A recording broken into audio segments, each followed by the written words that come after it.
Hello everyone, this is the Kindergarten Rocks channel here. Today, we're going to read part 2 of chapter 4 of the book Ghost.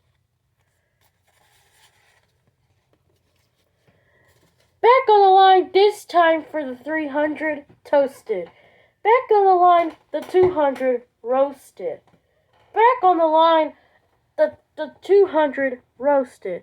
Back on the line for the 100, dusted. 5 minute break, Coach said. Grab some water. He came over to me, put his hand on my shoulder. I was literally folded in half, trying to catch my breath. My eyes were watching, but I knew better than to cry.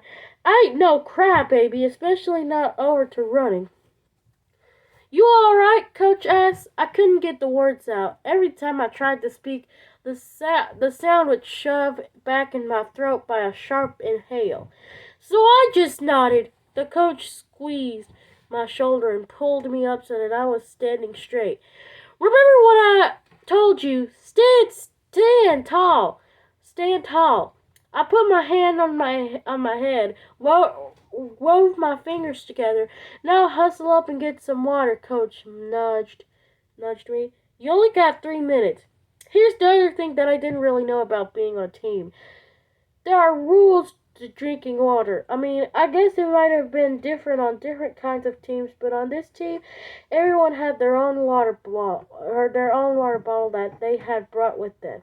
So, when I went over to the bench with the other sprinters, I just sat down, didn't ask nobody for a swag or nothing, because I don't know, it just didn't seem like something I should do. The only feel I had for these guys was that Lou was cocky and Mikey seemed way too serious to share, and Aaron, well, I couldn't get a read on him at all yet. So I figured 3 minutes to catch my breath was just as good as water. It would have to be. Where's your water, newbie? Aaron asked, looking down the row. I forgot it. I replied, the fire in my chest finally cooling down. Here, Aaron held his bottle up. Take some, and don't put your mouth on it either. Lou leaned back so that I could grab Aaron's bottle. It held it above my head and squeezed the bottle until the water shot through the nozzle like a jet stream, splashing me in the face, some even getting in my nose. Eventually, I hit the target, my mouth, which was when I realized I was wrong. Water was way better than just catching your breath. Way better. After I handed the bottle back to Aaron, Lou finally had something to say. Yo, what are you doing here? He asked. The way he said it made me seem like the words had been bubbling up inside him. What do you mean? I replied. I'm doing the same thing you are doing, running. Lou looked at me. I was speaking a different language. Is that what you call that? He jabbed. I mean, yesterday you were big and bad, and today you're just bad. Plus, we all had to try out to prove we belong here, and you just walk on our track like you're one of us. Lou was gonna give a stink-eyed share, and I was looking to see if Aaron or Mikey agreed with him, but neither of them showed any sign of hate. I got this feeling Mikey never showed any sign of anything. Ever. Dude was a blank slate. I tried to keep my cool because I was all in the way clear of what the punishment would have been if I do something stupid. Plus, it was just talking trash, and it was just a little bit of trash. He wasn't going to do nothing about it to me. I knew this for sure. Still, I had to ask, you're mad about yesterday. Is that what this is about? Me proving that you ain't the fastest. Then I had to add, that's you just get on a fancy suite, trying to front like Usain Bolt. It felt good to throw the name out there. Like I really knew what I was talking about, especially since I had to pretend like I didn't think of Lou's gear was on the sweetest I had ever seen, especially the shoes. One man, those shoes, they were bright green and looked like if they've been helping him run. Ain't nobody trying to beat Bolt. I'm gonna be better than Bolt. Plus, at least I got on running clothes. You out here in your daddy's gear pretending to be something you're not? Oh no, I can feel the altercation is creeping me in my chest like a new kid of lightning. The black was turning red again, and I really wasn't trying to be a repeat offender of the bully beatdown, not in the same day, but Lou was begging for it. What'd you say about my daddy? I asked, my head cocked to the side, which is pretty much the universal symbol for watch yourself, homie. I'm just saying if you can't afford running gear, at least wear pants that fit. And what are those shoes, Sykes? Free books? Chill, Mikey said. Flat. That's all he said, just chill. Aaron followed up. Yeah, take it on the track, newbies. Luckily, Coach blew the whistle and called us out. Back to the starting line. I stood up. Lou stood up. We eyeballed each other for a second until Coach barked, Hustle up! Aaron finally pushed me toward the track, and Lou had no clue how lucky he was. It was time to run back up the ladder, starting with the 100. My adrenaline was still pumping from all the trash Lou was talking. I didn't even do nothing to this dude, and he just felt he could snap on me like I was some chump. Who is he? I thought. What gave him the right to just make fun of me for no reason? Like he was perfect? He's the one. God ain't colored in. He's the one who looked weird. Why didn't I at least get him on that? Stupid, but that's okay, because when Coach blew the whistle, I kept with Lou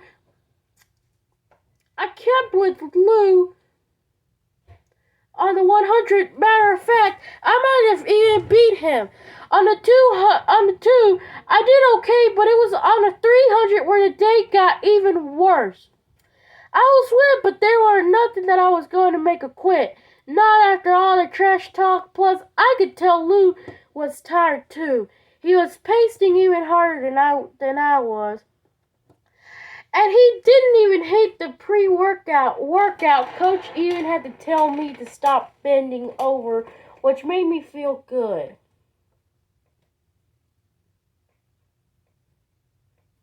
You know, I wasn't the only one who felt like I was dying. But when the whistle blew and we started running, what I didn't know was that one of my shoes had come untied. By the time I realized one lace was flapping around, we were halfway through the sprint, and I was still keeping up with Lou, and there was nothing that was going to stop me from beating him. So I pushed on. We rounded a bend, Lou leaning into it, which I honestly thought was kind of cool, and then we hit the straightaway. I had my elbows tucked and everything, but my shoestrings, they apparently hated me. I stepped on one. Who really knows how anyone trips over shoestrings? They're just strings. How can you trip over a string? I don't know, but I did. And it was bad. Not only did I do the whole slow motion stumble, fall thing, but to make it even worse, weren't like negative worse at all point, my shoe came off, both off. Of course, you know that at the exact moment I slammed into the track, everybody else, who had all been off working on their specialties, just happened to be looking towards us. Oh! Was literally what everyone howled. Everyone, even Coach. I laid there on my stomach for a second before finally rolling over and sitting up. You okay, Coach? Said jogging. You okay? Coach said, jogging over. I looked behind me. Lou was just finishing a sprint and was now staring back down the straightaway. I looked at my hands and knees. They were black and white with track burns. Come on! Coach grabbed me by the arm and helped me up. Walk it up! But walking it off had a whole other meaning of me. This time it meant walking in my dirty, soggy socks down the track to get my sneakers, which might have been more embarrassing than any joke anyone has ever cracked on me. And walking it off also meant actually walking it off. As in, walking it off the track. Just sit the last one out, son, Coach said before turning back toward the other sprinters, yucking it up. Even Mikey and especially Lou. That's enough laughing! On the line, Coach barked, lifting the whistle back to his lips. After practice, everyone gathered around the bench, grabbed their bags, and headed off to meet their parents. I sat with my head on my lap, waiting for everyone to disappear, or waiting for myself to. I'd rolled my jeans down, crinkled from knee to ankle, and I had put my wet shirt back on. Scoot over, dude, a girl voice said. I lifted my head, and there was Patty. She sat down next to me and started unlacing her shoes, which, by the way, meant we were also pretty dope. I looked straight ahead, out at the track, those stupid white lines teasing me like everybody else. Don't worry about today, Patty said sweetly. You ain't the first person to crash out like that. She eased her heels out of her shoes. And you won't be the last. I glanced over at Coach, who was standing off to the side talking to Sonny, and a man standing next to Sonny who I figured was his father. He looked like a businessman. Gray suit, tie, beard, glasses, the whole get-up. I just wanted to beat him, to shut him up. I kept my eyes on those white lines. I don't want Patty to see whatever might have been showing on my face. Who, Lou? She asked. Her voice brightened up, happy like this was some kind of joke. Don't pay that fool no mind. He's just mad. He albino. Now I turned to Patty because I didn't have a clue what she was talking about. Albino. Was that some kind of sickness? Was he infected with something, or what he was like in a special ed? Because that would have been what albino meant, that people probably thought I was albino too. Albino? I repeated. Yeah, she replied. She must have sensed I was clueless, but she continued, Wait, you don't know what albino is? I shook my head. Then Patty shook hers. So it's basically when you're born without the brownness in your skin, she explained. That's that lady who been cheering for him all crazy at practice. That's his mother. Lou was my complex and medium brown, and his daddy dark size. So it ain't no way he could just come out with white. Feel me? That's albino. Someone called out for Patty. A small voice, a little girl came running towards us. So yeah, ghost, right? Patty said, standing up, yeah. That's why Lou acts like that. Trust me. I knew I used to go to school with him. He would pick on crazy until I started running track. Matter of fact, kids used to call him Ghost, Patty explained. The little girl had finally reached us. She threw her arms around Patty and squeezed tight. Ghost! This my baby sister, Madison. Madison looked at me. Hey, Madison, I said. She did a weird wave, just jabbed her arms up and snapped down real quick. Then she buried her face in Patty's stomach. She was probably freaked out by my name. Okay, let's go, Patty said. looking over at a white woman. Momly's waiting for us. Then she looked at me and said, and before you start wondering if I'm reversed albino or something, me and Madison are adopted. So no need to be weird about it. K. Oh, I wasn't. I was stammered, trying to pretend like the whole reversed albino thing didn't pop right up in my head. And the second she called that white lady Momly, which was obviously one of the most mom nicknames, like, I don't know, Ma or something. It's cool, Patty said, smiling. She picked up her bag and threw it over her shoulder. Then she bent down and lifted her sister, holding her tight in her hip, and they left. Once Patty hobbled past Coach Sonny and his dad started walking with her, Sonny turned around awkwardly and threw his hand up in the air to me. Good job today, Ghost, he yelled, and even though I was normally think this was some kind of sickly way of making fun of me, the look on Sonny's face and the way his voice sounded made me think that he really meant it. So I waved back and said, nowhere near loud enough for him to actually hear me, thanks! Then that left me and Coach. When we got to his cab, I tossed my backpack on the floor in the back, slammed the door, and lay on the sticky leather. If you sit back there, I gotta treat you like a customer, kid, Coach said, starting at the car. I didn't say nothing. Coach turned around in his seat and glared at me.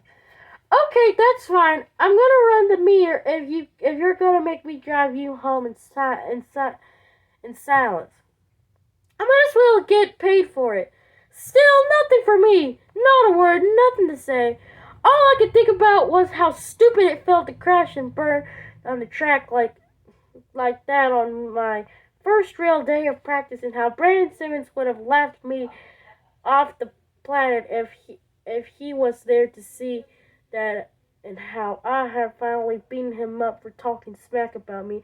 It would have done it against, and how Patty said Lou was albino, and how she a white mother in ladders. For the worst, 4, 3, 2, 1, 1, 2, 3, 4, and water bottles, and how come I didn't know any of this, and how come everybody's shoes were so good, especially Lou's and Patty's, and probably Usain Bolt's. I swear I almost broke my nose, kid. I just clipped the hurdle and drove face first to the ground. Despite his riding in silence comment, Coach was blathering on, probably telling me a story, but I was really listening. He continued, so I know what it's like to be embarrassed in front of your teammates. Trust me.